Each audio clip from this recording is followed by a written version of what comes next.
여러분 안녕하십니까, 진성호입니다. 한덕수 국무총리가 윤석열 대통령의 탄핵 심판 재판에 증인으로 출석했습니다. 오늘 윤석열 대통령은 오후 3시 일찌감치 재판정에 자리를 잡았지만 한덕수 총리가 입장하기 전에 잠시 퇴정해서 대기실에서 이 과정을 지켜봤습니다. 그 이유는 국격 때문이었다고 합니다. 대통령이 총리가 이 탄핵 심판 재판에서 증언하는 것을 대면으로 지켜보는 것은 국격에 맞지 않는다. 그래서 자유롭게 한덕수 총리가 발언할 수 있도록 배려한 것이라고 했습니다. 자, 한덕수 국무총리, 지금 일부에서는 한덕수 총리가 자기만 살겠다고 윤 대통령에게 불리한 증언을 한다고 비판하는 사람도 있습니다. 그럼에도 불구하고 오늘 한덕수 국무총리의 헌법재판소 발언, 왜 윤석열 대통령이 비상계엄을 선포할 수밖에 없었나, 그때의 상황을 구체적으로 이야기했습니다. 물론 한덕수 국무총리는 계엄에는 반대한다고 만류했다고 했습니다. 그렇지만 위법, 위헌 이 문제에 대해서는 결이 달랐습니다. 오늘 국회 측은 한덕수 국무총리를 상대로 윤 대통령에게 불리한 증언을 끌어내려고 했지만 오히려 한방 얻어맞았습니다. 오늘 한덕수 국무총리는 작심하고 더불어민주당이 얼마나 윤석열 정부의 발목을 잡았는지를 조목조목 비판했습니다. 윤석열 변호인단은 오늘 한덕수 국무총리를 상대로 윤석열 대통령이 비상계엄을 선포하던 그때의 민주당의 국정 마비 상태를 노리는 듯한 그런 만행을 하나하나 이야기했습니다. 미국 대통령의 법률안 거부권 행사에 대해서도 이야기했습니다. 오늘 더불어민주당 한방 크게 얻어맞았습니다. 진성호의 융단 폭격 시작합니다. 더불어민주당을 융단 폭격합니다. 자, 한덕수 국무총리가 방금 전 12.3 비상계엄 선포 직전 국무회의 상황에 대해서 모두가 걱정하고 만류한 것으로 기억한다고 밝혔습니다. 그러나 국회 측이 국무위원이나 실장, 수석 누구도 비상계엄이 위헌, 위법하다는 이야기를 한 적이 없느냐고 묻자 한 총리는 위헌, 위법 그런 상황보다 비상계엄을 선포하면 한국이 어려움에 처할 수 있다. 이런 의견이 많았던 것 같다고 설명했습니다. 그러면서 민주당 국회 권력의 만행을 하나하나 지적했습니다. 한덕수 총리는 이번 정부 들어서 지금까지 탄핵안이 발의된 게 29건이다. 이게 국민 눈높이에 맞는지 심각하게 논의하고 생각해 봐야 한다고 했습니다.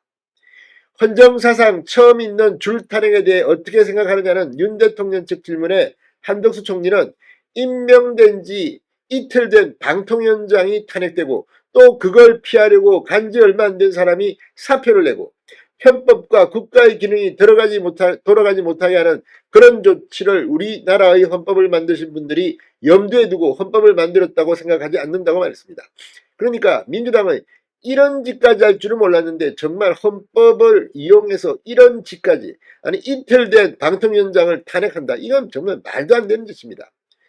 자, 탄핵 소출을 하게 되면 직무가 정지돼서 언제 끝날지 모르는 기간을 완전히 일하지 않으면서 사표 내서 그 자리가 충원되는 것도 아닌 직무정지를 시키는 그런 제도는 전 세계적으로 드물 것이라고 했습니다. 이건 이번에 바꿔야 합니다. 아울러 한덕수 총리는 야당의 일방적인 법률안 통과 문제에 대해 다수의 일방적인 폭주는 민주주의의 기본이 아니다. 특히 야당의 정부 예산안 단독 삭감 통과에 대해서 처음 있는 일이다.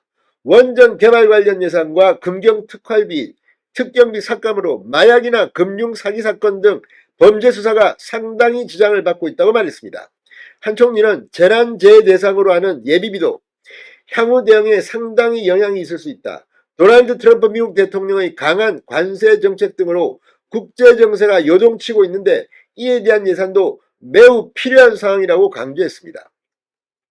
자, 오늘 의회의 한덕수 총리의 강성 발언, 어쩌면 윤 대통령은 이걸 예감하고 잠시 퇴정하고 대기실에서 이 과정을 지켜봤는지도 모릅니다.